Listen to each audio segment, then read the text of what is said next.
Les cendres du pardon. Une histoire médiévale.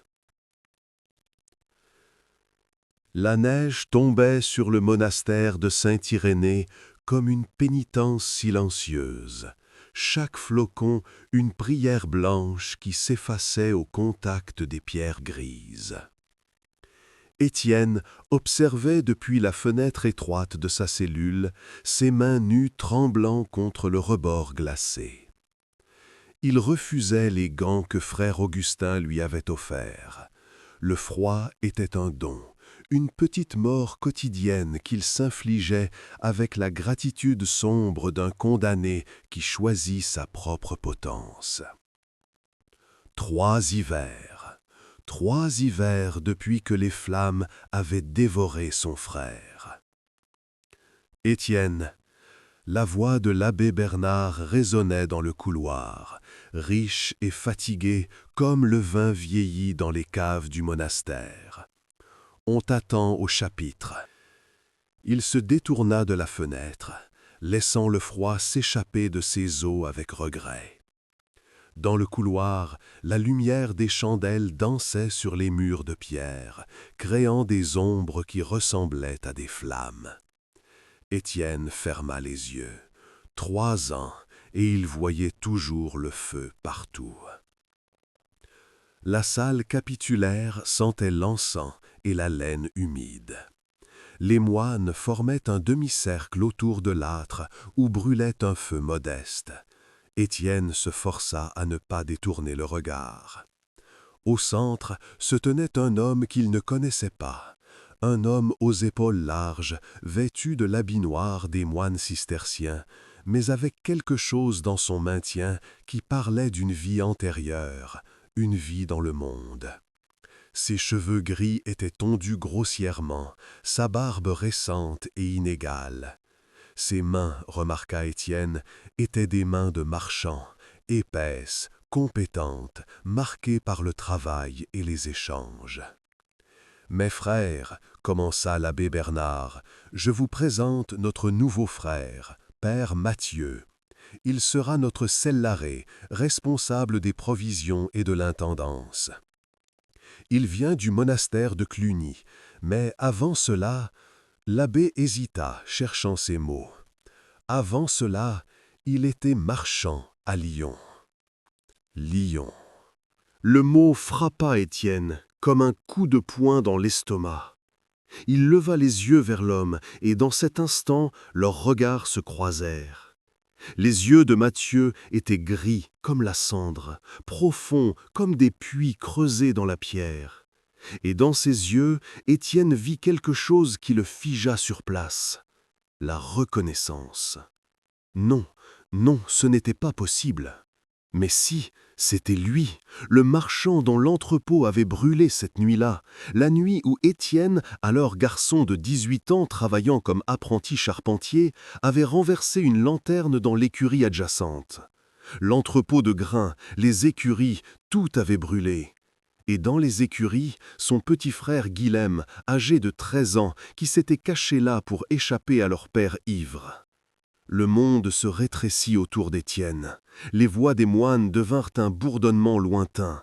Il ne voyait que Mathieu, l'homme qui l'avait ruiné, l'homme dont la faillite était devenue légende à Lyon, l'homme qui avait tout perdu cette nuit-là.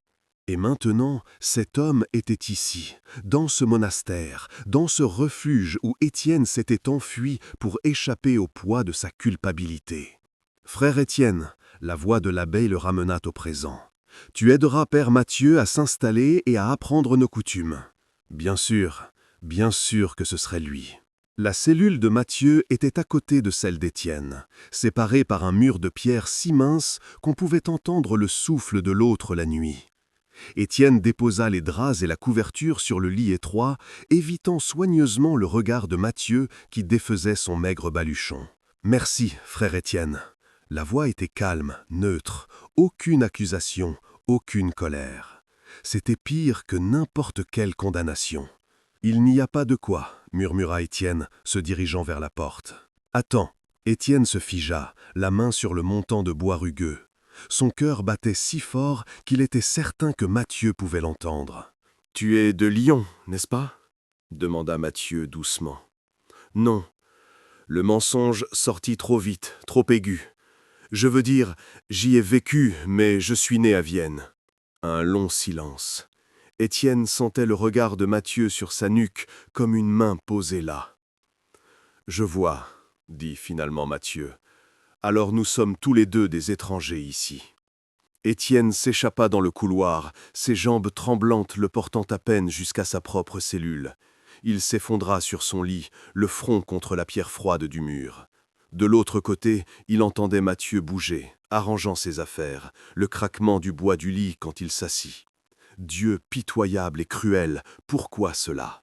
N'était-ce pas suffisant de porter le poids de Guilhem, de sentir chaque jour les flammes lécher ses propres os, de se flageller jusqu'à ce que son dos soit un paysage de cicatrices?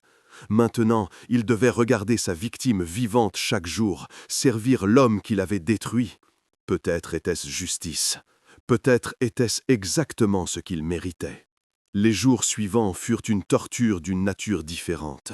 Chaque matin, après prime, Étienne devait accompagner Mathieu dans les caves du monastère, lui montrant où étaient stockés les grains, le vin, les légumes conservés dans le sel et le vinaigre. Mathieu apprenait vite, posant des questions précises, ses mains de marchand évaluant instinctivement les quantités et les qualités. « Pas assez, murmura-t-il un matin, examinant les sacs de blé. « Avec cet hiver, nous n'aurons pas assez jusqu'au printemps. »« L'abbé le sait, dit Étienne, gardant les yeux fixés sur les sacs plutôt que sur Mathieu. Nous jeûnons davantage, c'est notre vocation. Le jeûne est une chose, répondit Mathieu, sa voix soudain dure. La famine en est une autre. Je connais la différence. Il y avait quelque chose dans son ton qui fit lever les yeux d'Étienne malgré lui. Le visage de Mathieu était fermé, ses mâchoires serrées, mais dans ses yeux gris brillait quelque chose de terrible. Un souvenir, une douleur qui allait au-delà de la simple perte d'argent. « Les marchands de Lyon connaissent beaucoup de choses, » dit Étienne, avant de pouvoir s'arrêter, les mots sortant avec une amertume qu'il n'avait pas prévue. Mathieu le regarda longuement. « Oui, dit-il finalement, nous connaissons le prix de tout, et parfois, trop tard, nous apprenons la valeur de ce que nous avons perdu. » Étienne détourna le regard, incapable de supporter l'intensité de ses yeux gris. « Je dois aller à Nonne. » « Bien sûr. » Mathieu se retourna vers les sacs de grains. « Va prier, frère Étienne. Certains d'entre nous ont encore ce privilège. » La remarque le poursuivit toute la journée. Ce privilège, comme si la prière était quelque chose de simple, de facile, un refuge plutôt qu'un champ de bataille.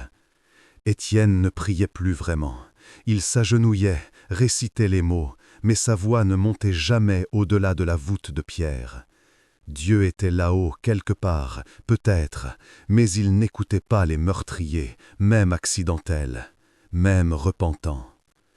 Cette nuit-là, alors qu'Étienne se flagellait avec la discipline, les 3 cordes nouées qui vivaient cachées sous son matelas, il entendit à travers le mur un son qui le fit arrêter, des sanglots étouffés, rauques, le genre de pleurs d'un homme qui a oublié comment pleurer et doit réapprendre. Mathieu pleurait. Étienne laissa tomber la discipline, le sang séchant sur son dos, et écouta. Les sanglots continuèrent longtemps dans la nuit, s'apaisant puis reprenant comme des vagues contre un rivage de pierre. Et dans ces sanglots, Étienne entendit quelque chose qu'il reconnaissait. La même douleur qui vivait dans sa propre poitrine, le même poids qui courbait ses propres épaules. Qu'avait perdu Mathieu dans cet incendie, au-delà de son entrepôt et de sa fortune? Étienne avait toujours supposé que c'était simplement une question d'argent, de commerce ruiné. Mais ces sanglots parlaient d'une perte plus profonde, plus intime. Il ne dormit pas cette nuit-là. Le froid s'intensifia. Début décembre, la neige atteignait la taille d'un homme contre les murs du monastère.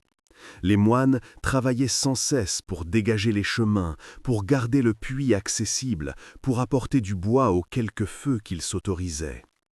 Étienne et Matthieu travaillaient côte à côte, pelletant la neige, leur souffle formant des nuages blancs dans l'air glacial. « Tu dois porter des gants, » dit Matthieu un matin, remarquant les mains d'Étienne, rouges et crevassées jusqu'au sang. « Je n'en ai pas besoin. C'est de l'orgueil, pas de la piété. » Étienne enfonça sa pelle dans la neige avec force. « Qu'est-ce que tu en sais ?»« Je connais l'orgueil, » répondit Matthieu calmement. « J'en étais fait. L'orgueil peut prendre beaucoup de formes, Étienne. Parfois, il ressemble à de la pénitence. » L'utilisation de son prénom sans le frère le choqua. Étienne se retourna, prêt à répondre avec colère, mais les mots moururent dans sa gorge. Matthieu ne le regardait pas avec jugement, mais avec quelque chose qui ressemblait à de la compréhension. « Tu crois que tu es le seul à porter des fardeaux ?» continua Matthieu, sa voix basse, « le seul à chercher le châtiment, à penser que si tu souffres assez, tu pourras équilibrer les comptes. » « Je ne cherche pas à équilibrer quoi que ce soit, » dit Étienne, mais sa voix tremblait. « Certaines dettes ne peuvent jamais être payées. »« Non, » acquiesça Matthieu, « elles ne peuvent pas. Et pourtant, nous essayons, encore et encore, nous infligeant des pénitences, comme si Dieu était un marchand qui négocie en douleur et en sang. »« Alors quoi ?» L'amertume explosa hors d'Étienne. « On ne fait rien, on continue comme si nos fautes n'existaient pas ? » « Non, » acquiesça Matthieu, « elles ne peuvent pas. Et pourtant, nous essayons, encore et encore, nous infligeant des pénitences, comme si Dieu était un marchand qui négocie en douleur et en sang. »« On vit, » dit Matthieu simplement. « On sert, on aime, si on peut. C'est plus difficile que la flagellation, crois-moi. » Étienne le fixa, cherchant l'accusation cachée, le reproche, mais il ne trouva rien. Juste cette compréhension terrible, cette fraternité de douleur. « Comment tu sais ?» murmura Étienne. « Pour la flagellation ?» Matthieu retroussa sa manche gauche, révélant son avant-bras. La peau était marquée de longues cicatrices blanches, parallèles et régulières. Pas des cicatrices de discipline, mais quelque chose de plus délibéré, de plus personnel. « Quand j'ai tout perdu, » dit Matthieu, rabaissant sa manche, « je pensais que le sang pouvait racheter l'or. J'avais tort. Le sang ne rachète rien, il ne fait que tacher. » 3 jours plus tard, les réfugiés arrivèrent. C'était juste après vêpres, quand les cloches sonnèrent, pas l'appel habituel à la prière, mais le tocsin d'urgence. Étienne se précipita dehors avec les autres moines pour trouver un groupe d'une vingtaine de personnes à la porte du monastère. Hommes, femmes, enfants, tous maigres comme des spectres, leurs vêtements en haillons, leurs yeux creux. Plusieurs étaient malades, leur peau marquée des bubons noirs caractéristiques. La peste. « Seigneur miséricordieux » murmura frère Augustin, reculant instinctivement. Mais l'abbé Bernard s'avança, levant les mains. « Nous sommes le refuge du Christ. Nous n'allons pas les repousser. Frère Augustin, préparez l'infirmerie. Père Matthieu, des couvertures et de la nourriture chaude. Frère Étienne... » Il s'arrêta, regardant Étienne avec une expression étrange. « Frère Étienne, tu aideras Père Matthieu. Vous devrez travailler ensemble. » C'était un test, Étienne le savait. L'abbé savait quelque chose, ou suspectait. Peut-être avait-il vu Matthieu et Étienne éviter de se regarder directement, la tension qui vibrait entre eux comme une corde de lutte trop tendue. Ils travaillèrent toute la nuit. Les réfugiés venaient d'un village au nord, décimé par la peste et la famine combinées. Ceux qui pouvaient encore marcher avaient fui, espérant trouver de l'aide. Beaucoup ne survivraient pas, c'était évident. Mais Matthieu et Étienne les installèrent dans l'infirmerie agrandie, une grande pièce au-dessus des écuries, leur apportant des couvertures, de la soupe chaude, des herbes médicinales que frère Luc préparait avec des mains tremblantes. Une femme, la peau grise comme la cendre, agrippa la main d'Étienne. Mon fils, murmura-t-elle, ses lèvres craquelées peinant à former les mots. Il a 6 ans, promettez-moi. Je promets, dit Étienne, ne sachant pas ce qu'il promettait, mais sachant que c'était important. Je veillerai sur lui. Elle mourut à l'aube. Son fils, un petit garçon nommé Thomas, avec des yeux trop grands pour son visage émacié, ne pleura pas. Il resta assis à côté du corps de sa mère, silencieux, ses petites mains posées sur les siennes froides. Étienne le trouva ainsi 1 heure plus tard. Quelque chose se brisa en lui en voyant cet enfant, ce silence terrible. Guilhem avait été comme ça parfois, quand leur père buvait, ce silence protecteur qui était plus fort que n'importe quel cri. « Viens, dit Étienne doucement, s'agenouillant à côté de Thomas. « Viens avec moi, tu dois manger. » L'enfant leva les yeux vers lui. « Elle ne mangera plus. »« Non, dit Étienne, sa gorge se serrant. Non, elle ne mangera plus. Mais toi, tu dois manger, c'est ce qu'elle voudrait. » Thomas hocha la tête et prit la main d'Étienne. Sa petite main était froide, si petite qu'elle disparaissait presque dans celle d'Étienne. Ils descendirent ensemble à la cuisine où Mathieu préparait plus de soupe. « Assieds-le ici, dit Mathieu, indiquant un tabouret près du feu. Il versa de la soupe dans un bol, y émietta du pain et l'apporta à Thomas. « Mange lentement, petit, ton estomac n'est pas habitué. »« Non, dit Étienne, sa gorge se serrant. Non, elle ne mangera plus. Mais toi, tu dois manger. C'est ce qu'elle voudrait. » Thomas hocha la tête et prit la main d'Étienne. Sa petite main était froide, si petite qu'elle disparaissait presque dans celle d'Étienne. Ils descendirent ensemble à la cuisine où Mathieu préparait plus de soupe. « Assieds-le ici, dit Mathieu, indiquant un tabouret près du feu. Il versa de la soupe dans un bol, y émietta du pain et l'apporta à Thomas. « Mange lentement, petit, ton estomac n'est pas habitué. » Thomas mangea, et pendant qu'il mangeait, Mathieu et Étienne se regardèrent par-dessus sa tête. Quelque chose passa entre eux dans ce regard, quelque chose qui n'avait pas besoin de mots.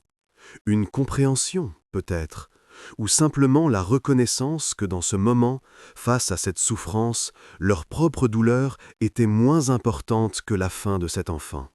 Les jours suivants établirent un rythme. Mathieu et Étienne travaillaient en tandem, soignant les malades, enterrant les morts, veillant sur les enfants qui avaient perdu leurs parents. Il y en avait 4 maintenant.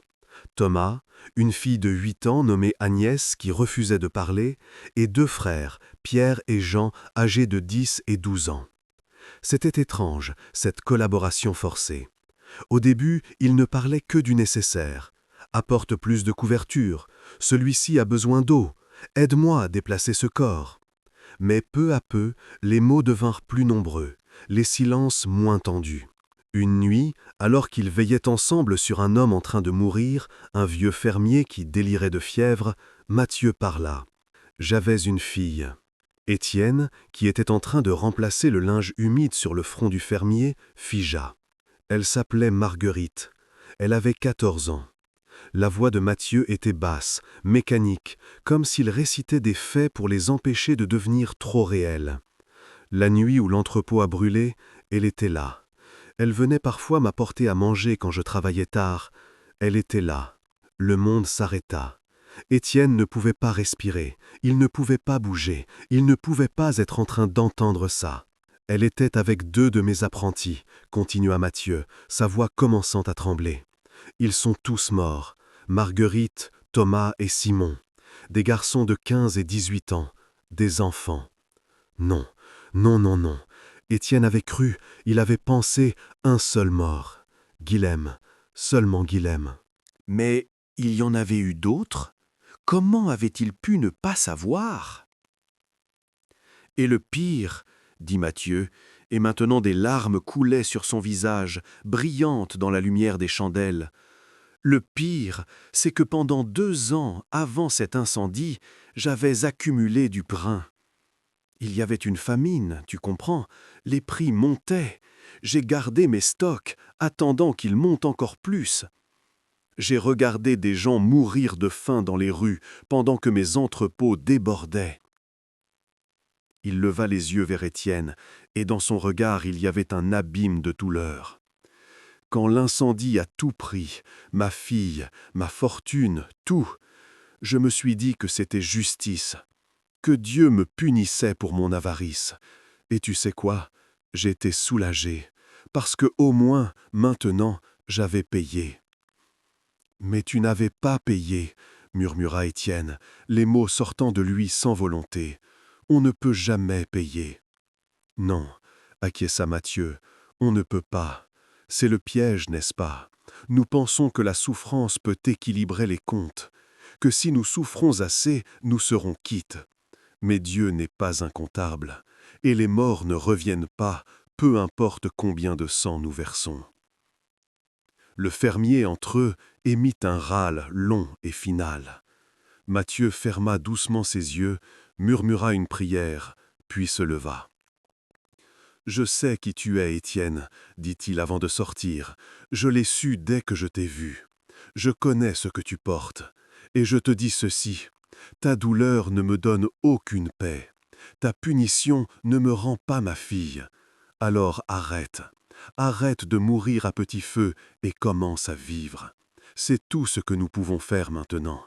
Vivre et essayer d'être meilleurs que nous étions. » Il sortit, laissant Étienne seul avec le corps du fermier et le poids de ses révélations.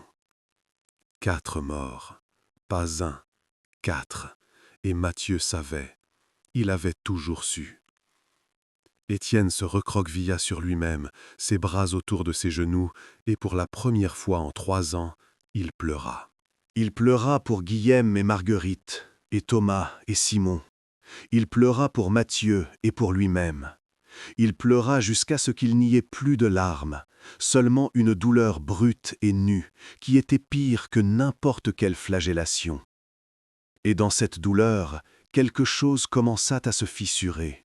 La carapace dure qu'il avait construite autour de sa culpabilité, la certitude qu'il méritait de souffrir, que sa souffrance était juste et nécessaire. Peut-être que Matthieu avait raison. Peut-être que la souffrance ne rachetait rien. Peut-être qu'elle ne faisait que gaspiller ce qui restait de vie. 2 semaines passèrent. Sur les 20 réfugiés, 8 moururent. Les autres commencèrent à se rétablir, lentement, leur corps se souvenant comment vivre. Les 4 enfants orphelins restèrent, adoptés de facto par le monastère. Thomas s'attacha particulièrement à Étienne, le suivant partout comme une ombre silencieuse. « Tu as un novice » plaisanta frère Augustin un matin, regardant Thomas aider Étienne à balayer le scriptorium. Mais pour Étienne, ce n'était pas une plaisanterie. Dans la présence de Thomas, il trouvait quelque chose de précieux, un but qui n'était pas lié à sa culpabilité. Le garçon avait besoin de lui, non pas pour expier un péché, mais simplement parce qu'il était seul et effrayé et avait besoin de quelqu'un qui veillerait sur lui. C'était, Étienne commençait à le comprendre, la différence entre la pénitence et la rédemption. La pénitence regardait en arrière, ressassant les fautes, cherchant l'équilibre. La rédemption regardait en avant, cherchant comment vivre mieux, comment aimer mieux. Il commençait aussi à regarder Matthieu différemment. L'homme travaillait sans relâche, gérant les provisions du monastère avec une efficacité née de ses années de commerce, mais toujours avec une générosité qui contredisait son passé d'avarice. Quand un mendiant venait à la porte, Matthieu donnait du pain et du fromage sans hésitation. Quand les enfants avaient froid, il leur donnait ses propres couvertures. Un soir, Étienne le trouva dans la chapelle, agenouillé devant l'autel, ses lèvres bougeant en prière silencieuse. Étienne s'assit sur un banc au fond, ne voulant pas déranger, mais Matthieu l'entendit et se retourna. « Je ne sais pas comment prier, » dit Matthieu, sa voix résonnant dans l'espace vide de la chapelle. « J'ai essayé, depuis 3 ans j'essaie, mais les mots sont vides, ils ne montent pas. » « Moi non plus, admit Étienne. Je pensais que c'était parce que, parce que je ne méritais pas d'être entendu. Peut-être que nous nous y prenons mal, dit Mathieu. Il se leva, s'approcha du banc, s'assit à côté d'Étienne. Peut-être que la prière n'est pas dans les mots, mais dans les actes, dans les petites miséricordes qu'on s'offre mutuellement. Tu m'as offert une miséricorde, dit Étienne doucement, en ne me dénonçant pas, en ne me haïssant pas. Mathieu secoua la tête. Ce n'est pas de la miséricorde, Étienne, c'est de la reconnaissance. Je te vois comme je me vois. Tu portes ta culpabilité comme un cilice, pensant qu'elle te rend pieux, mais elle te rend juste mort. Et j'en ai eu assez de morts. Ils restèrent assis dans le silence, épaule contre épaule, deux hommes hantés, trouvant dans la présence de l'autre quelque chose qui ressemblait à du réconfort. « Pourquoi es-tu venu ici ?» demanda finalement Étienne. « Dans ce monastère spécifiquement ?» Mathieu sourit, mais c'était un sourire triste. « Parce que j'ai entendu dire que c'était là qu'allaient ceux qui couraient, et je courais. Je cherchais un endroit où je pourrais arrêter de me souvenir.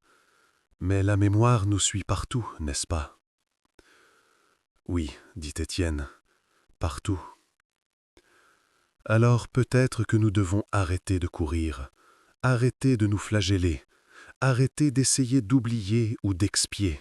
Peut-être que nous devons juste apprendre à vivre avec ce que nous avons fait, ce que nous sommes devenus, et essayer de faire mieux. C'était si simple et si terriblement difficile. Vivre avec. Pas transcender, pas oublier, pas racheter. Juste vivre avec et essayer de faire mieux. « Je ne sais pas si je peux, » murmura Étienne. « Moi non plus, » dit Mathieu, « mais peut-être qu'on peut essayer ensemble. » Le dégel vint en février, inattendu et précoce. La neige fondit rapidement, créant des ruisseaux qui couraient entre les bâtiments du monastère, transformant la cour en une étendue boueuse. Et avec le dégel vint un autre groupe de voyageurs, cette fois pas des réfugiés, mais des marchands se dirigeant vers Lyon. Ils s'arrêtèrent au monastère pour la nuit, et pendant le souper, l'un d'eux raconta les nouvelles de la ville, des prix du grain, des disputes entre les guildes, des mariages et des morts. Et puis, presque en passant, il mentionna un incendie. « Terrible chose, dit le marchand, mâchant du pain. Un incendie dans le quartier des tanneurs il y a 3 ans. Vous vous souvenez peut-être, père Mathieu, vous étiez encore à Lyon à l'époque. » Mathieu, qui était en train de verser du vin, figea imperceptiblement. « Oui, dit-il calmement, je me souviens. Eh bien, ils ont finalement trouvé ce qui l'a causé. Un des apprentis tanneurs avait laissé une cuve de graisse trop près d'un feu. Le pauvre garçon a été tellement pris de remords qu'il s'est pendu. On a retrouvé son corps le mois dernier dans une grange abandonnée. Il avait laissé une lettre confessant tout. Le silence qui tomba sur la table était épais comme de la cire. Étienne ne pouvait pas bouger, ne pouvait pas respirer. Un apprenti tanneur? Mais non, c'était lui. C'était lui qui avait renversé la lanterne dans l'écurie. C'était lui, n'est-ce pas? Étrange, dit frère Augustin, qu'il ait attendu si longtemps avant de... La culpabilité fait des choses étranges aux hommes, interrompit Mathieu, sa voix ferme. Elle nous mange de l'intérieur jusqu'à ce qu'il ne reste rien. Il leva les yeux vers Étienne, et dans son regard, il y avait un message clair. Laisse partir. Peu importe qui a commencé le feu, peu importe comment c'est arrivé, laisse partir. Mais Étienne ne pouvait pas. Après le souper, il retourna dans sa cellule et sortit de sous son matelas le petit sac de toile où il gardait ses quelques possessions d'avant le monastère. Au fond, enveloppé dans un chiffon, il y avait un morceau de métal tordu, le crochet brisé de la lanterne qu'il avait renversé. Il l'avait gardé comme une relique de sa faute, une preuve physique de son péché. Il le regarda dans la lumière tremblante de sa chandelle. Était-ce vraiment ce crochet qui avait tout déclenché? Ou était-ce une autre lanterne, dans un autre bâtiment, tenue par un autre garçon terrifié? Est-ce que ça importait? Guilhem était mort, Marguerite était mort, Thomas et Simon étaient morts. Des gens avaient souffert et péri. Était-ce important de savoir exactement quelle main avait allumé la première flamme? Il entendit un mouvement de l'autre côté du mur. Mathieu ne dormait pas non plus. Étienne frappa doucement contre le mur. 3 coups. Une pause, 3 coups de plus. De l'autre côté, Mathieu frappa en retour, le même rythme. Dans ce simple échange, Étienne sentit quelque chose se dénouer dans sa poitrine. Peut-être que la vérité factuelle n'était pas ce qui importait.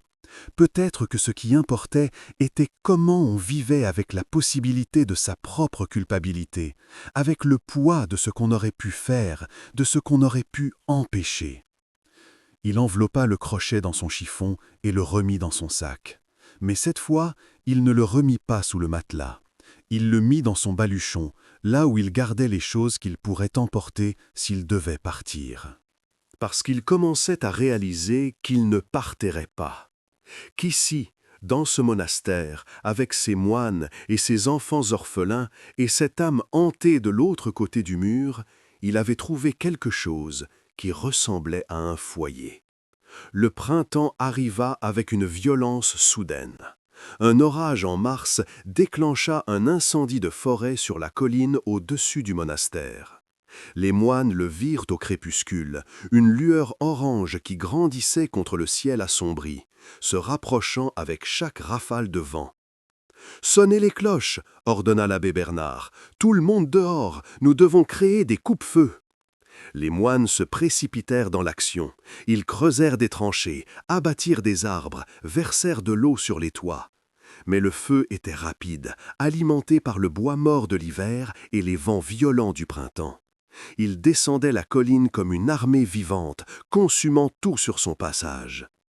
Étienne travaillait comme un possédé, pelletant la terre, coupant les broussailles, mais tout le temps il sentait la panique monter en lui. Le feu revenait. Il revenait pour le prendre, pour finir ce qu'il avait commencé 3 ans auparavant.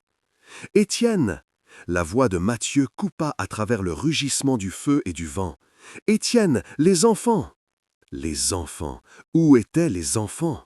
« Dans la grange à foin !» cria frère Augustin. « Je les ai envoyés là pour être en sécurité. » Mais la grange à foin était directement dans le chemin du feu. Déjà, Étienne pouvait voir les flammes lécher le toit de chaume. Non, non, pas encore, pas d'autres enfants. Il courut, ses jambes le portant sans pensée consciente, vers la grange. Derrière lui, il entendit Mathieu crier son nom, puis le bruit de ses pas le suivant. La fumée était épaisse, brûlant ses poumons, ses yeux. Étienne se baissa, se rappelant que l'air était plus clair près du sol, et poussa la porte de la grange. À l'intérieur, c'était un enfer de fumée et de chaleur. Il entendit des toux, des pleurs. « Thomas, Agnès, Pierre, Jean !»« Ici !» La voix de Pierre rauque de fumée. « On ne peut pas sortir, la porte de derrière est bloquée !» Étienne les trouva entassés dans un coin, Thomas serré contre la poitrine d'Agnès, les 2 frères essayant de protéger les plus petits. Des poutres brûlantes tombaient du plafond, le feu était partout. « Venez !» cria Étienne tendant les mains. « Vite !» Ils se précipitèrent vers lui, mais au moment où Pierre atteignait la porte, une poutre massive tomba, bloquant leur sortie. La chaleur était insupportable, la fumée étouffait. Étienne sentait ses pensées se brouiller, son corps s'affaiblir. « C'est ici que je vais mourir », pensa-t-il avec une clarté étrange. « Dans le feu, comme Guilhem. C'est juste. » Mais alors, une silhouette apparut dans la fumée. Mathieu, tenant un morceau de bois mouillé. « Par ici !» cria-t-il. « Il y a une autre sortie !» Il les guida vers le côté de la grange, où quelques planches avaient été arrachées par le vent. L'ouverture était étroite, mais assez large pour les enfants. Pierre passa en premier, puis Jean, puis Agnès avec Thomas. « Vas-y » dit Matthieu à Étienne, le poussant vers l'ouverture. « Non, toi d'abord !»« Je suis trop large, idiot, vas-y !» Étienne se glissa à travers l'ouverture, ses vêtements se déchirant sur les planches rugueuses. Dehors, l'air était frais et merveilleux malgré la fumée. Il se retourna pour aider Matthieu, mais au moment où l'homme plus âgé essayait de passer, une partie du toit s'effondra, une pluie de bois enflammé et de chaume brûlant. Matthieu tomba en arrière dans la grange avec un cri. « Non !» Étienne essaya de revenir à l'intérieur, mais les flammes étaient trop intenses. « Matthieu !»« Va-t'en !» La voix de Matthieu était faible mais ferme. « Emmène les enfants. Je ne vais pas te laisser !» Mais frère Augustin et 2 autres moines l'attrapèrent, le tirant en arrière. « C'est trop tard, tu ne peux rien faire. » Étienne se débattit, mais ils étaient trop forts. Ils le traînèrent loin de la grange, loin des flammes, pendant que les enfants s'accrochaient à lui, pleurant, terrifiés. Et Étienne regarda, impuissant, la grange s'effondrer dans une explosion de flammes et d'étincelles. Matthieu était à l'intérieur. Ils trouvèrent Matthieu 3 heures plus tard, quand le feu fut enfin éteint et les ruines de la grange assez refroidies pour être fouillées. Miraculeusement, il était vivant, à peine. Il s'était caché sous un abreuvoir en pierre qui l'avait protégé des poutres en chute, mais il était gravement brûlé, ses mains et son visage couverts de cloques, sa respiration laborieuse de fumée. Ils le portèrent à l'infirmerie. Frère Luc fit ce qu'il pouvait avec ses herbes et ses onguents, mais tous savaient que ce n'était pas suffisant.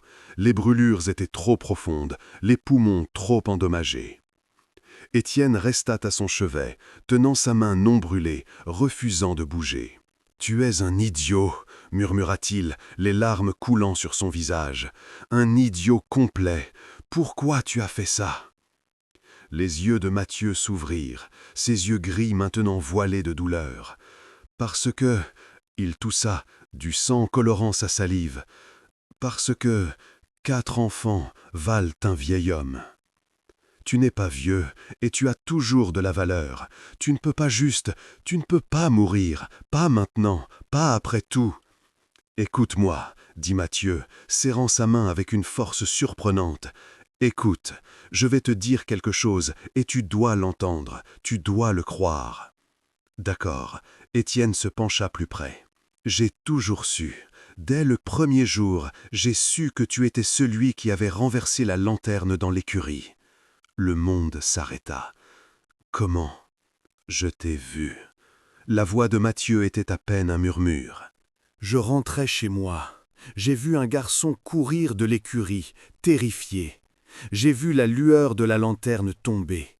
J'ai couru pour éteindre le feu, mais il s'est propagé trop vite. J'ai essayé d'entrer, de sauver ma fille, mais... Il toussa encore, plus violemment. « Ne parle pas, supplia Étienne, repose-toi. Non, tu dois savoir. Toutes ces années, je t'ai cherché. Pas pour te punir, pour te dire que je ne t'en voulais pas, que ce n'était pas ta faute. Mais c'était ma faute, j'ai renversé la lanterne. Tu étais un enfant effrayé, un accident, un terrible accident. » Les yeux de Matthieu fixaient les siens, intenses malgré la douleur. Mais moi, j'ai affamé des gens par cupidité, j'ai choisi l'argent plutôt que la compassion. Ce que tu as fait était un accident, ce que j'ai fait était un choix. Tu as changé, tu as passé 3 ans à expier. Non, interrompit Matthieu, pas à expier, à apprendre à vivre autrement. Et c'est ce que je veux que tu fasses. Pas expier, vivre pleinement, aimer ses enfants, serre les gens qui viendront, sois le pomme que tu aurais été si cette nuit n'avait jamais existé. Je ne sais pas comment, tu apprendras, comme j'ai appris. Un sourire faible traversa son visage brûlé. Tu sais ce qui est drôle ? Quand je t'ai vu dans cette salle capitulaire, j'ai cru que c'était Dieu qui me donnait une chance de te dire que je te pardonnais, que ce n'était pas, il s'arrêta, une quinte de toux le secouant, Une chance de quoi? Pressa Étienne, sentant le temps s'écouler comme du sable entre ses doigts. Une chance de te libérer.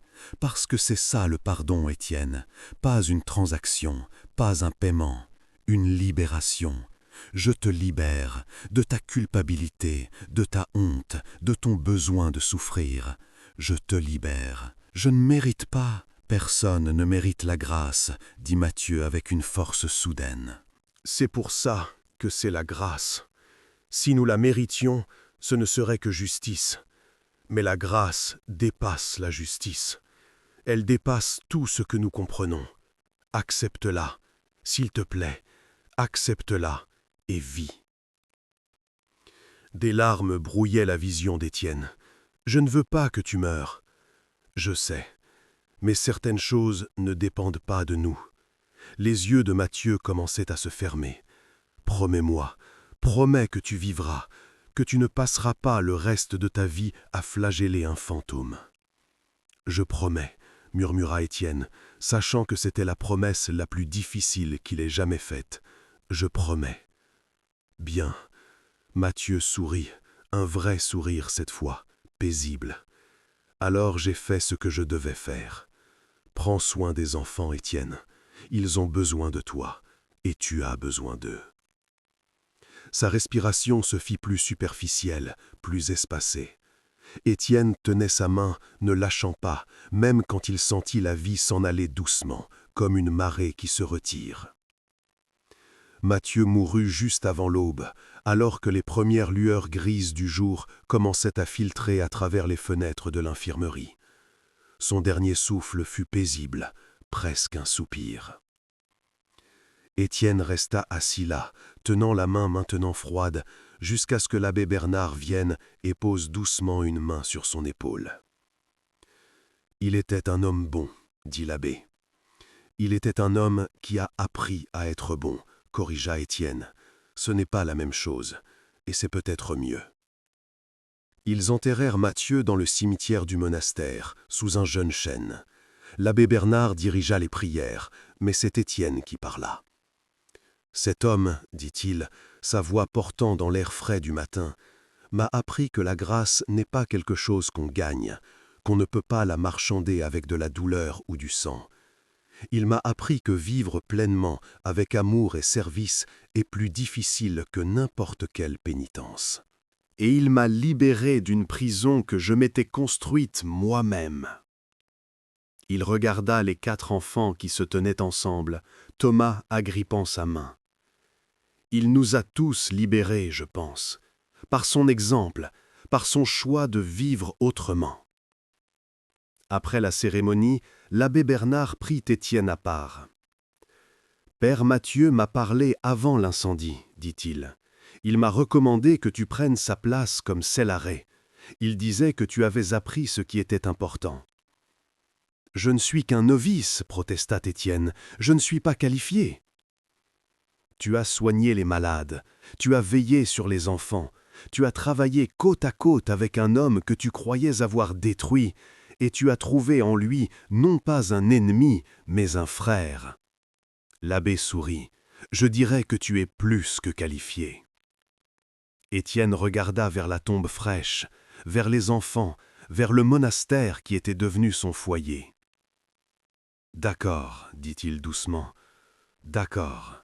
Je le ferai, pour lui et pour eux. » Les mois suivants établirent un nouveau rythme. Étienne prit en charge les provisions du monastère, gérant les stocks avec la même générosité que Mathieu avait démontrée. Quand des mendiants venaient, il donnait sans compter. Quand l'hiver approchait, il s'assurait qu'il y avait assez pour tous, pas seulement pour les moines, mais pour tous ceux qui pourraient avoir besoin de refuge. Les 4 enfants restèrent au monastère. Pierre et Jean montraient des aptitudes pour le travail manuel et aidèrent à reconstruire la grange. Agnès, qui avait finalement recommencé à parler, révéla une belle voix et rejoignit la chorale. Et Thomas resta l'ombre d'Étienne, l'aidant dans ses tâches, apprenant à lire et à écrire, grandissant lentement mais sûrement. 1 an après la mort de Mathieu, Étienne se tenait dans le cimetière un matin d'été. L'herbe sur la tombe était verte maintenant, parsemée de fleurs sauvages. Le chêne avait grandi, ses feuilles bruissant doucement dans la brise. Je n'ai pas utilisé la discipline depuis que tu es parti, dit Étienne à la pierre tombale. Je pensais que j'en aurais besoin, que sans cette douleur pour me rappeler, j'oublierais, que je deviendrais complaisant, que je me pardonnerais trop facilement. Il s'agenouilla, touchant la pierre tiède au soleil. Mais tu avais raison, la douleur ne rachète rien, elle ne fait que gaspiller, et j'ai trop à faire pour gaspiller ma vie. Thomas a besoin de moi, Agnès a besoin de moi, tous ces gens qui viennent à notre porte, affamés, effrayés, malades, ils ont besoin de moi. Pas de ma culpabilité, pas de ma pénitence, juste de moi, de mes mains, de mon cœur, de ma présence. Il se releva, regardant vers le monastère où Thomas l'attendait probablement. Je me souviens toujours, Guilhem, Marguerite, les autres, je les porte toujours. Mais maintenant, je les porte différemment, pas comme des chaînes, mais comme des raisons. Des raisons d'être meilleur, des raisons d'aimer plus pleinement, des raisons de servir sans compter. Une larme coula sur sa joue, mais ce n'était plus une larme de désespoir. C'était quelque chose de différent, une tristesse mélangée à de la gratitude, du regret mélangé à de l'espoir. « Merci », murmura-t-il, « merci de m'avoir vu, de m'avoir libéré, de m'avoir montré que vivre est plus difficile que mourir et infiniment plus précieux. » Il quitta le cimetière et retourna au monastère. Thomas courut à sa rencontre, tenant un panier. « Frère Étienne, des voyageurs sont arrivés, ils ont des enfants et ils ont faim. »« Alors allons-y, » dit Étienne, prenant la main de Thomas. « Allons-y les nourrir. » Ils marchèrent ensemble vers la porte du monastère, vers les gens qui attendaient, vers la vie qui continuait. Et dans ce choix, de nourrir, de servir, d'aimer, de vivre pleinement malgré le passé, Étienne trouva quelque chose qu'aucune pénitence ne lui avait jamais donné. Non pas l'oubli, non pas le pardon de soi, mais quelque chose de plus profond et plus durable. La paix. Pas la paix de l'innocence, celle-là était perdue à jamais, mais la paix de quelqu'un qui a regardé dans l'abîme de sa propre culpabilité et a choisi, malgré tout, de construire quelque chose de bon à partir des cendres. La paix de quelqu'un qui a appris que la grâce n'est pas une transaction, mais un don. Et la paix de quelqu'un qui a enfin compris que l'honorer les morts ne signifie pas mourir avec eux, mais vivre, vivre pleinement, aimer profondément, servir généreusement en leur nom. Les années passèrent. Thomas grandit et devint moine. Agnès se maria et fonda une famille dans le village voisin, revenant souvent visiter. Pierre et Jean devinrent des artisans respectés, construisant des maisons et des granges pour les gens de la région. Et Étienne vieillit dans le monastère, ses cheveux devenant gris, son dos se courbant légèrement sous le poids des ans, mais non de la culpabilité. Il servit comme célaré pendant 30 ans, nourrissant des milliers de personnes, offrant refuge à des centaines, montrant par son exemple que la rédemption n'est pas un moment unique et dramatique, mais un choix quotidien, ordinaire, de vivre avec compassion malgré ses imperfections.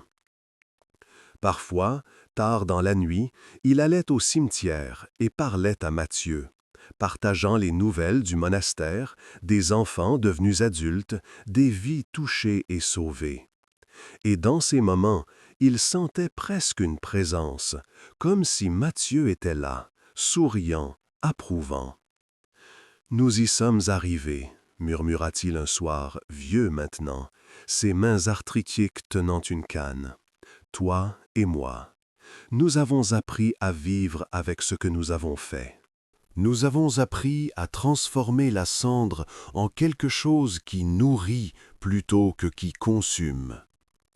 Le vent bruissait dans les feuilles du chêne, maintenant grand et fort, ses branches s'étendant largement sur la tombe. « Merci, mon ami, dit Étienne, pour tout. » Il retourna au monastère sous un ciel étoilé, ses pas lents mais assurés, son cœur, enfin, après tant d'années, léger. Car il avait appris la leçon la plus difficile, que nous ne pouvons pas défaire le passé, nous ne pouvons pas équilibrer les comptes, nous ne pouvons pas nous racheter par la souffrance. Tout ce que nous pouvons faire est choisir, jour après jour, de vivre avec grâce, d'aimer avec courage et de servir avec humilité. Et dans ce choix, encore et encore renouvelé, se trouve la seule vraie libération. Les cendres du passé ne s'effacent jamais complètement, mais elles peuvent, avec le temps et le soin, devenir la terre fertile où pousse quelque chose de nouveau, quelque chose de vivant, quelque chose de beau, quelque chose qui honore ceux que nous avons perdus, non pas par la mort, mais par la vie. C'était l'héritage de Matthieu, c'était le cadeau qu'il avait fait à Étienne.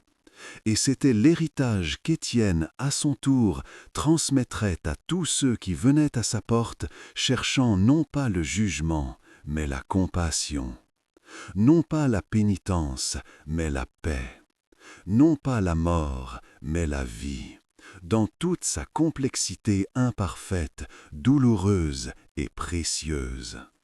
La vie, toujours, malgré tout, la vie.